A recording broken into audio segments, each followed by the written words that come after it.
Assalamualaikum warahmatullahi wabarakatuh. Perkenalkan, nama saya Novian Rainu Putri dari NIM G002338. Jadi di sini saya akan menjelaskan tentang laporan anatomi saya.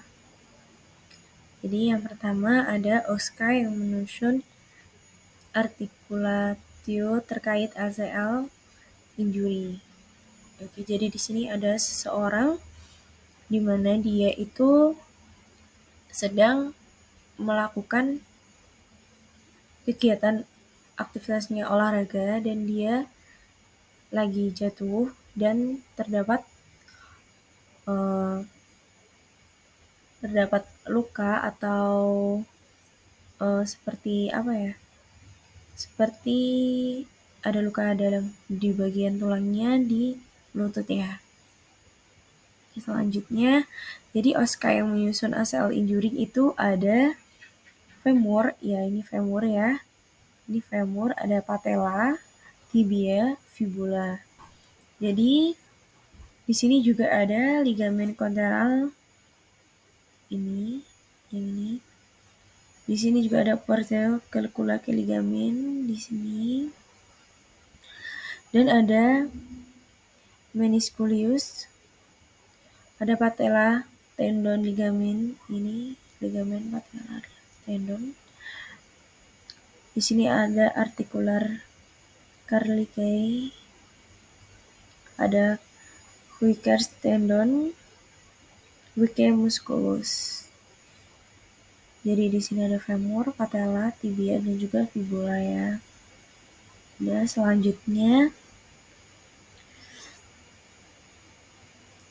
ada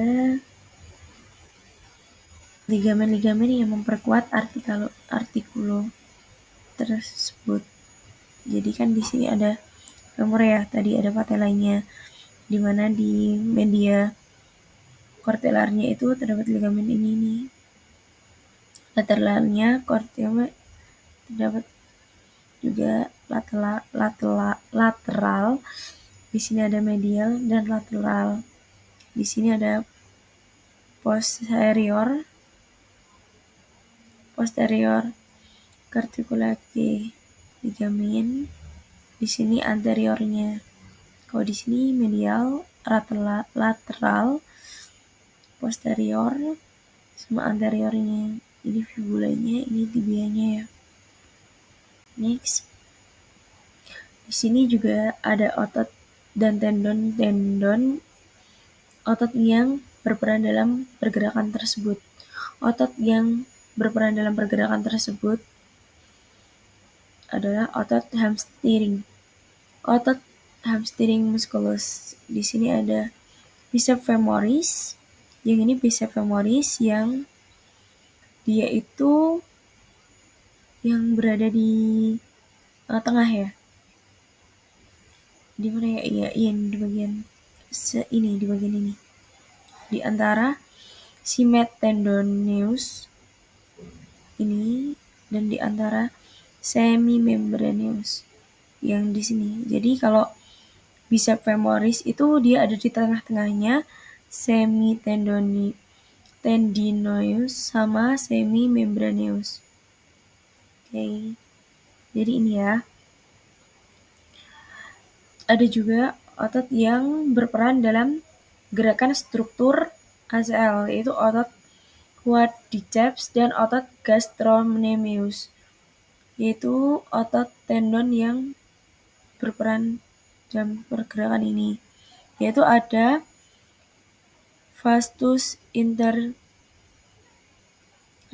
ini, ada raja femoris ini, vastus medialis, sama ini yang lateralis. Ini lateralnya ya, ini medialnya. Udah jadi ini. Terus tendon-tendon yang berperan dalam ACL itu ada tendon quadriceps, tendon hamstring, dan tendon patellar. Di sini ada bursa yang khas, yaitu suprapatellar. between Ergonomius, radon, and femur. Patellus between femoris, tendon, and lateral tibial condyle, then anserin between the Ergonomius and tibia contral ligament. Subtendinous keep two hands of the customers musculus. Semimembranous depth to the tendon of the semimembranous musculus. Kalau patellal itu between and skin patella, kalau subcutaneous in patella between and skin tibia. Deep in patellal between patellal ligament and tibia. Jadi next. Di sini ada vaskularisasi. Jadi ada arteri, di mana arteri popliteral memasuk darah kaya akan oksigen ke otot di patella. Jadi dia itu yang memasuk oksigen ya. Dia itu yang oksigen. Kalau arteri fibular memasuk darah ke bagian belakang kaki. Ini dia ke bagian kaki arteri fibular di belakang. Kalau arteri tibialis posterior dia masuk darah ke belakang kaki. Jadi kalau politelar dia memasukkan darah oksigen otot ke patella. Kalau arteri fibular masuk darah ke bagian belakang kaki. Ya, kalau ini tadi yang ke belakang kaki, kalau fibular kalau posterior tibialis tadi yang ke bagian belakang. Nah, lanjut aja kalau vena politera itu vena yang mengembalikan darah ke jantung dari kaki. Kalau fibular, vena kecil yang mengembalikan darah ke jantung dari kaki ya. Next. Oke, Pellux brachialis. Jadi Pellux brachialis adalah pangkal dari serabut-serabut saraf yang berasal dari medula spinalis yang mempersarafi ekstremitas superior.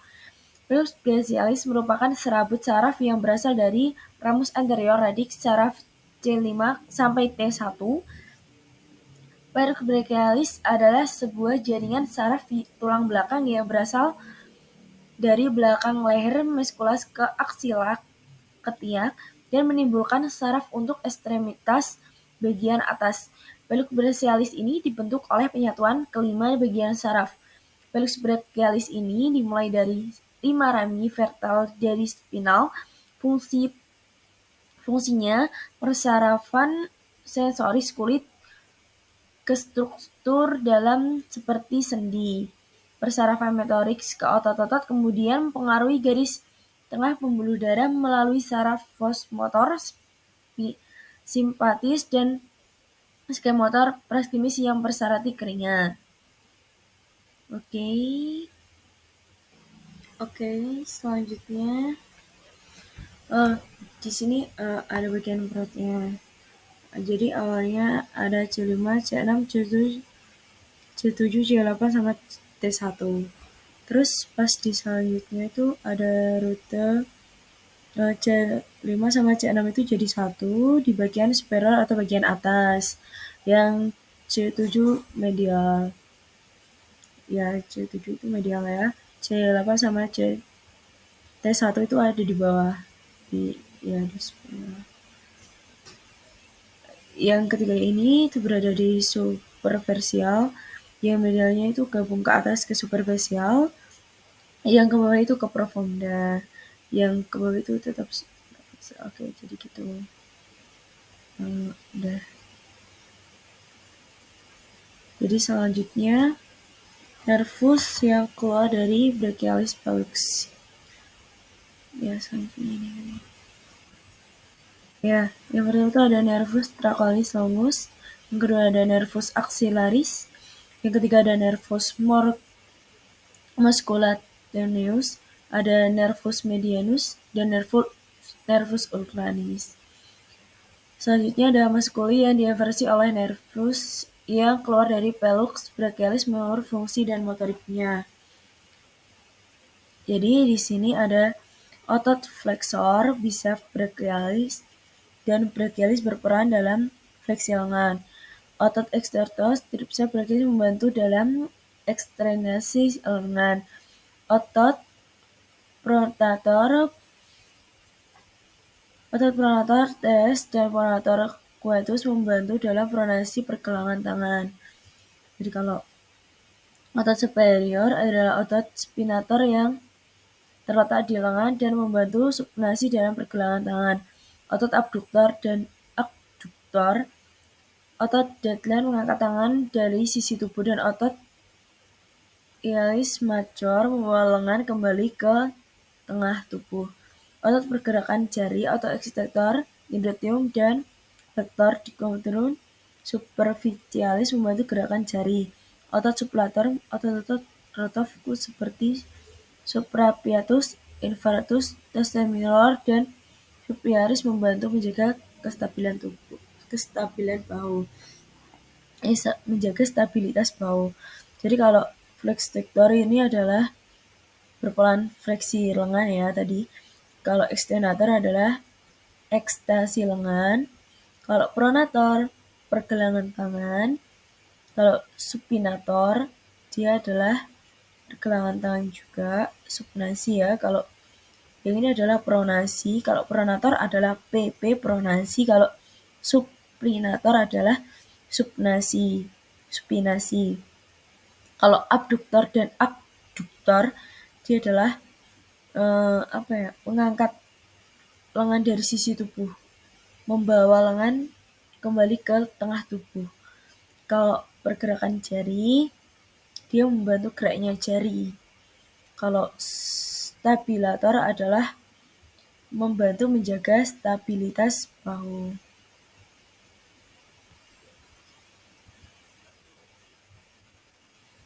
Kalau selanjutnya ada regiodorsum. Jadi di sini ada diameter M, trapemius M, ada musculus referens Y, musculus rambiote minor, rambiote major, musculus spinalis tertius, musculus inflatus, tester minor musculus, tester major musculus, vascular dorsi musculus. Terus di sini regiodorsum, muskulusnya adalah musculus terpenolus, regionnya potomenometer oscum espinane plus sebenarnya V7 dan semua VT.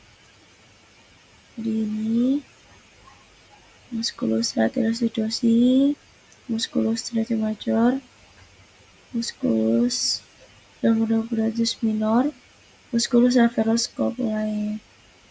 Jadi fungsinya kalau musculus trapezius adalah rotasi dan abduksi scapula, fleksi barsium. Kalau musculus dorsi adalah ekstensi, abduksi, dan ekstensi barsium. Musculus rhamnosus major adalah mengangkat dan adduksi scapula. Musculus rhamnosus minor adalah mengangkat dan abduksi scapula. Musculus reversus scapulae mengangkat bagian medial, menarik bahu ke belakang. Selanjutnya ada weakness scapulae. Di mana weakness scapulae adalah lesia atau carpidia enterocoligus merupakan kondisi ketika tulang belikat tampak menonjol sehingga bentuknya menyerupai sayap. Jadi ini tampak menonjol sehingga bentuknya menyerupai sayap ya. Tulang belikat bersayap umumnya disebabkan oleh adanya kerusakan pada salah satu dari 3 saraf yang mengontrol otot lengan, punggung, dan leher, yaitu otot serratus anterior, trapezius, dan rhomboid. Kerusakan salah satu dari ketiga serabut dapat dipacu oleh beberapa faktor, diantaranya adalah cedera gerakan pada tulang belakang. Ini kondisi tulang belikat bersayap disebabkan oleh kebiasaan buruk yang dilakukan secara berulang-ulang, seperti mengangkat beban terlalu berat, menompa kepala tangan saat berbaring, atau berolahraga secara berlebihan tanpa pemanasan. Cedera traumatis, benturan keras trauma, benda tumpul misalnya kayu, batu, dan juga melukai saraf otot-otot leher, punggung atas, bahu sehingga menyebabkan belikat bersayap. Selain itu, di lokasi bawah akibat kecelakaan lalu lintas terjatuh dari ketinggian dapat juga bisa menyebabkan kondisi ini. Oke, mungkin itu saja dari saya. Sekian dari saya. Apabila ada kesalahan, terima kasih. Wassalamualaikum warahmatullahi wabarakatuh.